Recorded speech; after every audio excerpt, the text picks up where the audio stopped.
na igreja em Jaboatão, também feliz com os irmãos que têm vindo para cá, né? Para cooperar, né? Vi aqui algumas irmãs, graças ao Senhor, a irmã Piazinha, a irmã Ângela, né? E a irmã Lúcia, faz tempo, né, que não vejo a irmã Lúcia, né? A Delson, Fabiana. Senhor Jesus, que alegria, né? Eu vou compartilhar com os irmãos a palavra que eu compartilhei em Recife. Eu ganhei muito, né? Os irmãos estão estudando uma série de mensagens lá sobre Coríntios, né? Coríntios Descomplicado. Aí eu fiquei com a parte da maturidade que eu compartilhei hoje pela manhã. Eu queria, assim, falar essa mesma palavra que eu compartilhei lá. Tem muitos pontos ricos que eu não consegui, assim, abranger, né? Mas vou tentar ser conciso. Mas me veio a lembrança aqui de que Paulo, quando reuniu com os irmãos para partir o pão, e ele precisava seguir viagem no dia seguinte, né? Era uma viagem a pé. Disse que ele estendeu a mensagem até meia-noite, né? E eu, que estava na janela, caiu, né? Aí ele ressuscitou eu, disse, vamos continuar a mensagem. Foi até o dia seguinte.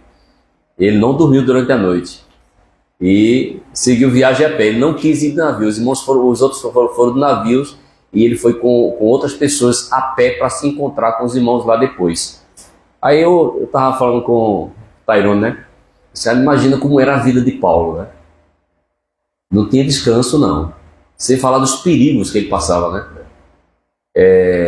Por exemplo, eu estou cansado, né? Estou cansado. 5 horas da manhã não consegui mais dormir, né? Acordei 5 horas da manhã. Aí fomos para a reunião em Recife. Chegamos na casa de Nara hoje à tarde e deu só uma cochilada rápido. Estou com dor de cabeça, né? Dor de cabeça. Mas, assim, por fora, exteriormente, estou um pouquinho cansado. Mas interiormente eu estou, assim, bem revigorado. Amém! Sabe quando você está cansado fisicamente, mas interiormente você não está se sentindo cansado? Não é? Eu creio que isso é o poder da vida, né? Que nos revigora, né? A vida, ela nos revigora. Louvado seja o nome do Senhor. E eu quero pedir para os irmãos abrir, cada um abrir sua Bíblia. Hã? Não, quero não. Tá tranquilo. O corpo expulsa a dor, né? Amém. Deixa eu encontrar aqui Ô, irmão, obrigado, hein? Obrigado. Senhor Jesus. Amém. O tema é maturidade. Amém? O tema é maturidade. O título da mensagem eu vou chamar de Maturidade, o desejo de Deus para o seu povo. Amém? Maturidade, o desejo de Deus para o seu povo. E o texto para nós lermos está em 1 Coríntios, capítulo 3, versículos 1 ao 5, que diz assim: Eu, porém, irmãos, não vos pude falar como a espirituais, e sim como a carnais, como a crianças em Cristo. Leite vos dei a beber, não vos dei alimento sólido, porque ainda não podíeis suportá-lo, nem ainda agora podeis, porque ainda sois carnais. Porquanto, havendo entre vós ciúmes e contendas, não é assim que sois carnais e andais segundo o homem? Quando, pois, alguém diz, eu sou de Paulo, e outro, eu de Apolo, não é evidente que andais segundo os homens? Quem é Apolo e quem é Paulo? Servo por meio de quem crestes, e isto conforme o Senhor concedeu a cada um. E Efésios 4, 13 ao 15, Efésios capítulo 4, versículos 13 ao 15, e diz assim: Até que todos cheguemos à unidade da fé e do pleno conhecimento do Filho de Deus, à perfeita varonilidade à medida da estatura da plenitude de Cristo, para que não mais sejamos como meninos, agitados de um lado para outro e levados ao redor por todo vento de doutrina, pela artimanha dos homens, pela astúcia com que induzem ao erro, mas, seguindo a verdade em amor, cresçamos em tudo naquele que é a cabeça, Cristo. Amém? E assim, eu dei uma panorâmica nos 3 capítulos primeiros de 1 Coríntios, né? Capítulo 1, capítulo 2 e capítulo 3. Aí quem estiver anotando, eu vou dar essa panorâmica assim rápida, com 3 pontos em cada capítulo, para a gente poder entrar no que eu vou falar aqui sobre maturidade. E no capítulo 1 de 1 Coríntios, nós temos o chamado de Deus, amém? É mostrado para nós ali o chamado de Deus. O chamado de Deus em 3 áreas. Primeiro, o chamado de Deus para a santidade. Capítulo 1, versículo 2. Paulo fala que os crentes foram chamados para ser santos. E o segundo aspecto é o chamado de Deus para a comunhão com seu Filho. Está em o capítulo 1, versículo 9, né? E o terceiro aspecto é o chamado de Deus para a sua glória. O versículo 31 diz assim: para que, como está escrito, aquele que se gloria, glorie-se no Senhor. Mostrando que tudo nós recebemos da parte de Deus em Cristo. Cristo, versículo 30, se nos tornou da parte de Deus sabedoria, justiça, santificação e redenção. Para quê? Como está escrito, aquele que se gloria, glorie-se no Senhor. Nós não temos do que nos gloriar em nós mesmos, porque nós somos as coisas loucas, fracas, desprezíveis, as que não são. E Deus fez isso para reduzir a nada as que são. Porque Ele pede para os irmãos reparar no chamamento, reparar na vossa vocação. Né? Não foram escolhidos muitos sábios e poderosos segundo a carne. Não é que Deus não escolhe poderosos, pessoas ricas, Ele escolhe, mas são poucos. A maioria, irmão, dos que creem em Cristo são pessoas simples, pobres, né? No próprio colégio apostolado, né? Tinha pessoas simples, pescadores. E a maioria dos crentes no mundo inteiro é assim. Mas Deus fez isso com propósito. E até quem é poderoso e quem é rico, né? E quem é forte, precisa se tornar fraco, precisa se tornar pobre, precisa se tornar humilde para poder crer em Jesus. Amém. Porque ele tem que se anular para reconhecer que tudo vem de Deus. Então nós fomos chamados para glorificar a Deus. Amém. Para dar a Deus a glória. Amém. Não há glória nenhuma em nós, né? E o segundo aspecto, o capítulo 2, nós temos o conteúdo do Evangelho, que ele é centrado na Trindade. Então nós temos a eleição do Pai, no capítulo 2, versículo 7. Nós temos a morte do Filho, versículos 2 e 8, isso é o capítulo 2. E temos a aplicação do Espírito Santo por meio da revelação do Evangelho através das Escrituras. Porque o versículo 10 fala assim: Deus, porém, revelou isso a nós por meio do Espírito. O que é que ele revelou a nós? Aquilo que nos foi dado gratuitamente, né? Porque o Espírito sonda todas as coisas, até mesmo as profundezas de Deus. Ou seja, o Espírito aplicou a nós o que o Pai, a eleição do Pai, com a morte do Filho por aqueles que ele escolheu. E hoje tudo é real para nós, o Evangelho chega a nós através do Espírito Santo. Por isso que a Bíblia diz que depois que ouvimos a palavra da verdade, o Evangelho da nossa salvação, tendo nele também crido, fostes selados com o Espírito Santo a promessa. Então ele aplica a nós toda a obra da Trindade Divina, Senhor Jesus. E o capítulo 3 de 1 Coríntios, nos é apresentado ali a igreja. E a igreja é apresentada em 3 aspectos, Paulo usa 3 figuras. A primeira figura é da família. A igreja é a família de Deus. E o alvo da família é a maturidade.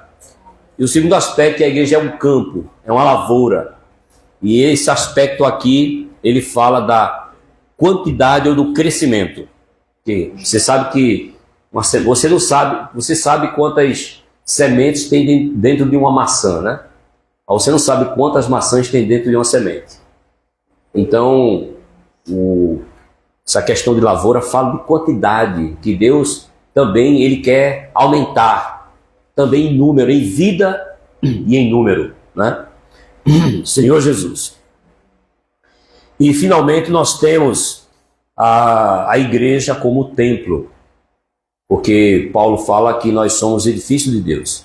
E como templo, a ênfase está na qualidade dos materiais.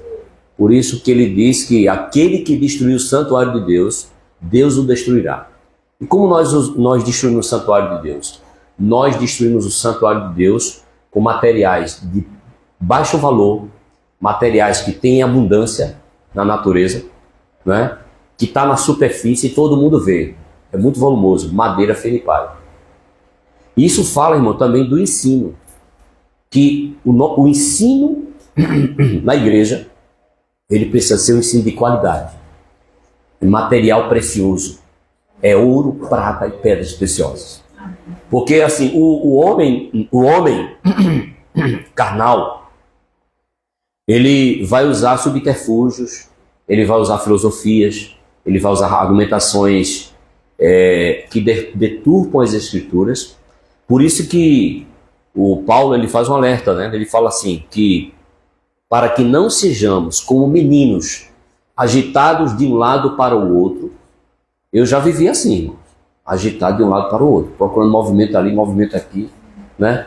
Era Valnice Milhões, quebra de maldição, maldição hereditária. No passado da minha juventude, eu via correr atrás desses movimentos, né? Como diz um pastor, é atrás das novidades do mercado da fé, né? E realmente é muita coisa, né? Aí ele fala assim, cresçamos agitados de um lado para o outro, ao redor, por todo o vento de doutrina, pela artimanha dos homens. Os homens usam de artimanha, e até mesmo usando a Bíblia, né? Que com astúcia induzem ao erro. Os homens são astuciosos, induzem os crentes ao erro, porque são meninos, né? E eles induzem ao erro porque eles têm um propósito por trás, né? A gente sabe que o conteúdo não é sobre isso, né? Mas Pedro fala que os profetas do Velho Testamento, eles eram movidos pelo Espírito Santo e eles escreveram, né, o que está no Velho Testamento. Os apóstolos, com certeza, foram movidos pelo Espírito Santo para escrever o que está na Escritura. Mas os falsos mestres são movidos pelo quê? Por avareza. É interessante, né? Esse contraste aí. São movidos por dinheiro, por ganância. Eles têm uma intenção por trás, né? Então nós precisamos crescer para não ser como meninos, agitados de um lado para o outro. Eu não estou falando aqui nem nada específico não, tá, irmão? Eu estou falando aqui de uma maneira geral, hoje no cristianismo, tá? Quando eu falo geral, não estou dizendo assim que todos os grupos estão nessa situação. Eu digo assim, dentro do cristianismo, no meio do cristianismo, em todos os segmentos, né, evangélicos, existem homens, falsos mestres, que induzem os crentes ao erro, né? Senhor Jesus. Então, já que o capítulo 3 apresenta esse aspecto da igreja como a família, e essa família é constituída de filhos, nós vemos que Paulo escreveu aos irmãos como se ele fosse um pai. Nesse aspecto, Paulo estava como representante de Deus. Ele representava o Senhor. Porque a palavra de Paulo era uma palavra autoritativa. A palavra de Paulo é uma palavra que ela fez parte do cano das Escrituras. Então, nenhum homem hoje nessa terra pode se igualar a Paulo em termos de autoridade. Nenhum. O cano da Bíblia foi encerrado. Não tem mais revelação fora o que está na Escritura. Não existe mais um homem, uma mulher, um pastor, o que for, que se iguale no mesmo nível de autoridade do apóstolo Paulo, dizendo que tem autoridade sobre crentes, sobre igreja. Isso não tem. Isso não condiz com a palavra de Deus. Nós estamos sendo edificados pelo fundamento no fundamento dos apóstolos e profetas. Esses apóstolos e profetas já partiram, mas eles deixaram registrados aqui. Eles deixaram registrado, tudo está aqui neste livro. 2 Timóteo 3,16, né? Fala assim, interessante, né, que quando o Paulo, ele fala ali a Timóteo, embora Paulo ele tinha autoridade, porque ele era um apóstolo que estabeleceu fundamento, né, fundamento, e tudo que ele escreveu, o que ele falou está nesse livro, mas quando ele fala a Timóteo, ele nem enaltece a palavra dele, ele enaltece as Escrituras. Olha o que ele diz aqui em 2 Timóteo 3,16. Ele fala assim: tu, porém, permanece naquilo que aprendeste e de que foste inteirado, sabendo de quem o aprendeste. É interessante. Ele aqui não foi de Paulo que ele aprendeu. Interessante, né? Não foi de Paulo que ele aprendeu. É só você ler o restante. E que desde a infância. Ele não conhecia nem o apóstolo Paulo ainda, irmão. Desde a infância, sabes as sagradas letras. Irmão, a Bíblia são as sagradas letras. Diga aí, irmão. Amém? Senhor Jesus. Que podem tornar-te sábio para a salvação pela fé em Cristo. Ele mandou Timóteo olhar para as Escrituras, que ele aprendeu desde a infância. 16. Toda a Escritura é inspirada por Deus, é soprada por Deus, e útil para o ensino, para a repreensão, para a educação, para a correção, para a educação na justiça, a fim de que o homem de Deus seja perfeito e perfeitamente habilitado para toda boa obra.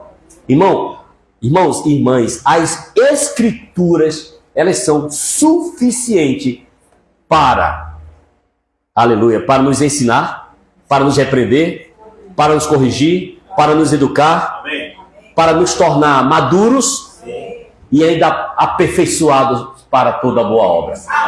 As Escrituras. Amém? Uma vez eu compartilhei uma mensagem lá em Garanhuns, as Escrituras. Eu falei tantas Escrituras que os filhos de Samuel e Jaiminho, né? Eles contaram quantas vezes eu disse a palavra de Escritura. 57 vezes. Aí, ô pai, por que o irmão Gilson enfatizou tantas Escrituras, né? Mas precisamos, irmão, de fato, enfatizar as Escrituras. Nenhuma Escritura é de particular interpretação, mas homens santos falaram da parte de Deus, movidos pelo Espírito Santo. O que vai nos tornar maduros é ler as Escrituras, é conhecer a Escritura, é praticar as Escrituras. O próprio Senhor Jesus exaltou as Escrituras. Ele disse assim: errais, não conhecendo as Escrituras, nem o poder de Deus. E quando ele no caminho de Emaús, ele falou com seus discípulos, que foram lentos, preguiçosos em entender o que os profetas disseram, o Senhor falou para eles assim: lentos, tardos de coração, para crer tudo que os profetas disseram. Não convinha que o Cristo padecesse e entrasse na sua glória? E começando por Moisés, discorria por todas as Escrituras o que a respeito dele constava, né? O que a respeito dele constava em todas as Escrituras. As Escrituras testificam do Senhor.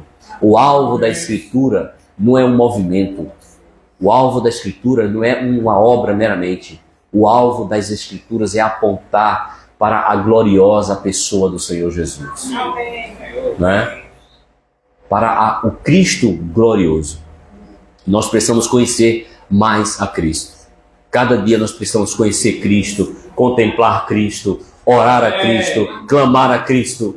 Amém. Porque o alvo de Deus, irmãos, é nos conformar à imagem do seu Filho, para que ele seja o primeiro, o primogênito entre muitos irmãos. O desejo de Deus é glorificar o seu Filho.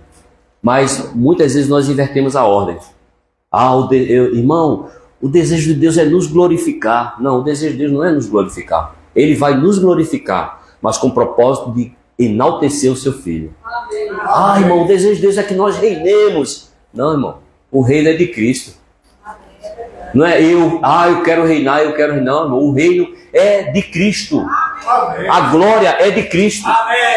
Tudo tem que convergir para Cristo, porque tudo é dele, tudo é por meio dele, tudo é para ele. A ele, pois, a glória eternamente. Amém. Como Paulo fala, né? Senhor Jesus. E eu já estou dando para vocês o caminho para o amadurecimento, né? Que normalmente a gente fala da importância, o que significa, para depois dizer como amadurecer. Eu já estou dizendo como nós podemos amadurecer. Porque as Escrituras falam claramente, né? Que o homem de Deus, ele se torna perfeito. Ele se torna maduro por meio das Escrituras. Senhor Jesus. Irmãos, o que é maturidade?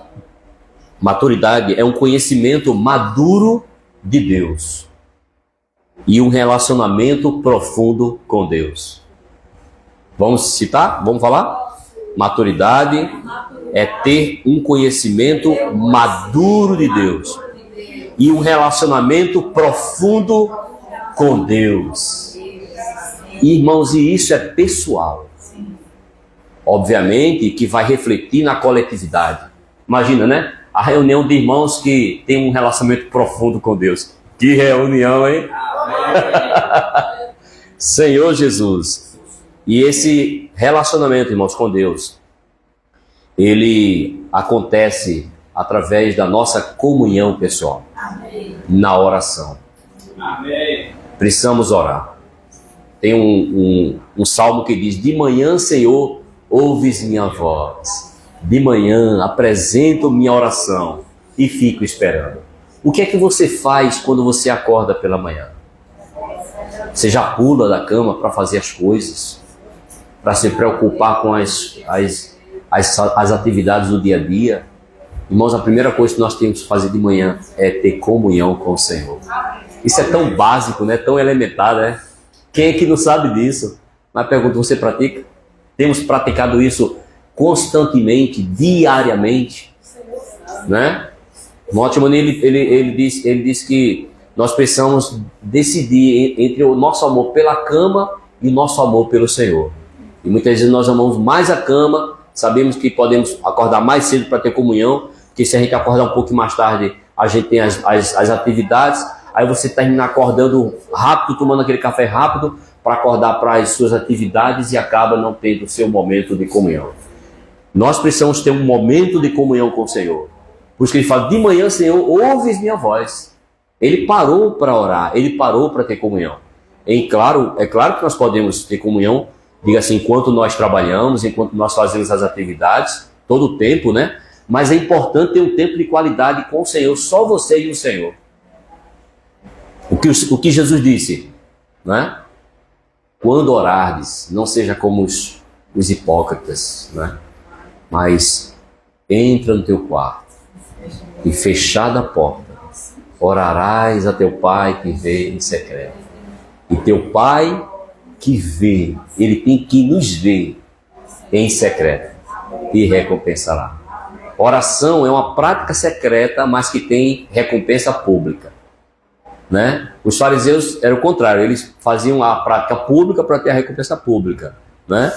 Aí então não tem recompensa do Pai, porque tudo veio dos homens, né? O que vocês fizeram para os homens, mas nós oramos para Deus. E também, irmão, não adianta hoje você teve uma comunhão que fazia 5 anos que você não tinha tido experiência. Você conseguiu orar 10 minutos. Aí você fica tão né? Assim, tão abobalhado assim, aí você quer contar para todo mundo: irmão, hoje eu consegui ter uma comunhão. Não, irmão, não é para você contar para os outros, é para você e o Senhor. É secreto. As raízes de uma árvore, elas crescem debaixo da terra. Ninguém vê o crescimento.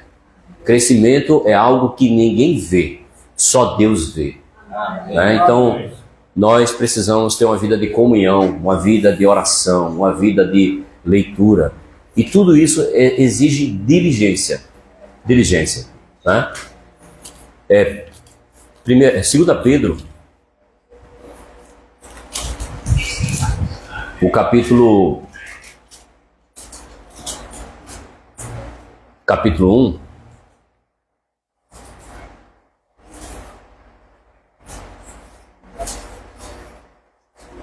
o versículo 5, ele diz assim, ó: por isso mesmo, vós, reunindo toda a vossa diligência, associai com a fé a virtude, com a virtude e o conhecimento. E assim vai até chegar no versículo 7, quando ele diz com a piedade, a fraternidade, com a fraternidade e o amor. Isso aqui é o caminho da maturidade. Você recebeu a fé, né? A fé preciosa, né? Igualmente preciosa, como está no versículo 1. Simão Pedro, servo e apóstolo de Jesus Cristo, aos que conosco obtiveram fé igualmente preciosa na justiça do nosso Deus e Salvador Jesus Cristo. Mas eu preciso agora reunir toda a minha diligência. É esforço mesmo, irmão. Citar o Otmani mais uma vez, ele disse assim que para você orar 1 hora, existe toda a força do seu ser. Para você orar 1 hora, exige toda a força do seu ser.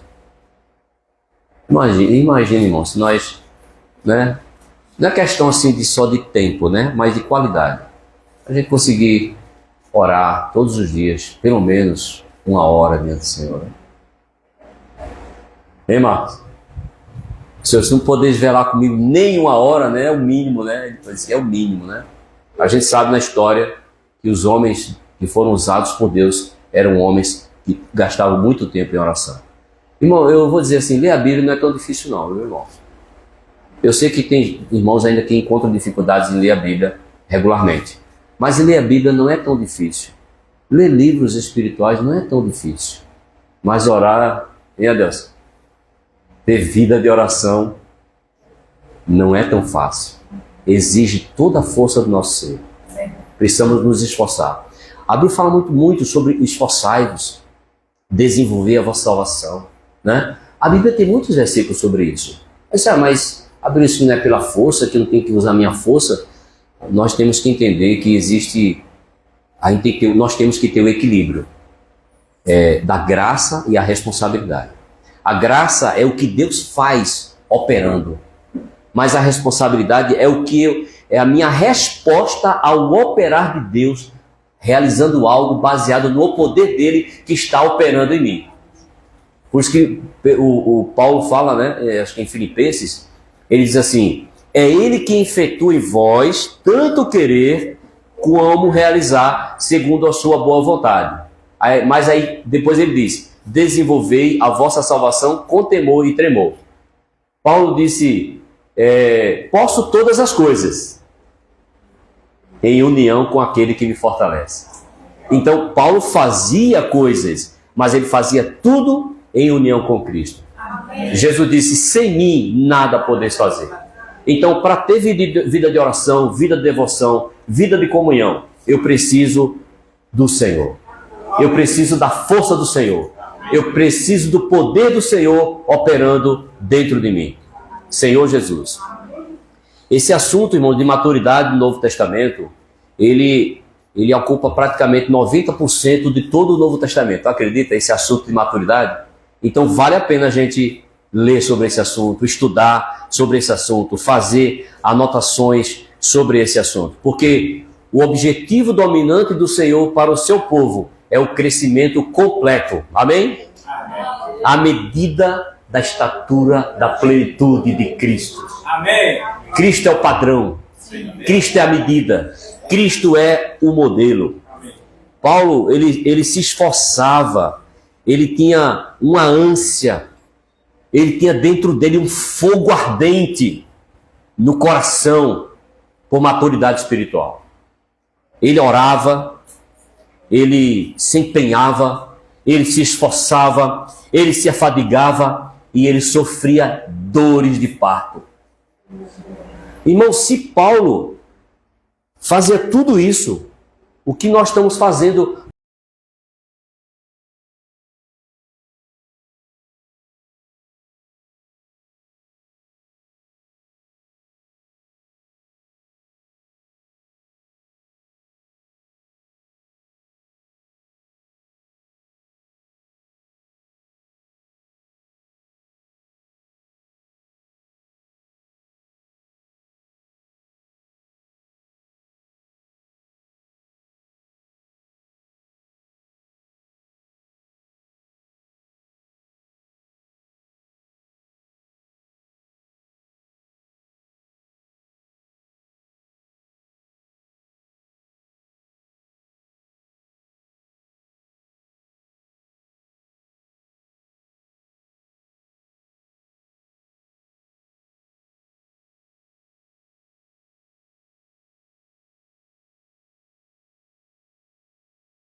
Escritura. Eu confiro Escritura com Escritura. Coisas espirituais com espirituais.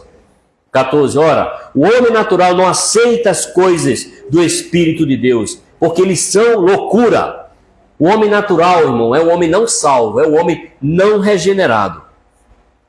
Ele fala assim, porque não pode entendê-las. O homem natural não aceita porque não pode entendê-las, porque elas se discernem espiritualmente.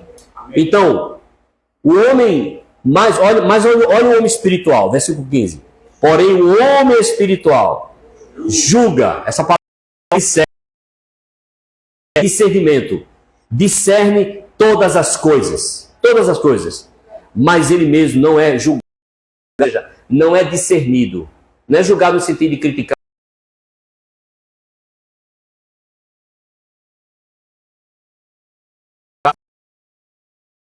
Posso instruir? Temos a mente de Cristo. A mente de Cristo é uma mente espiritual. Então, o que é o ser espiritual? Ser espiritual é ensinado.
Primeira Coríntios, capítulo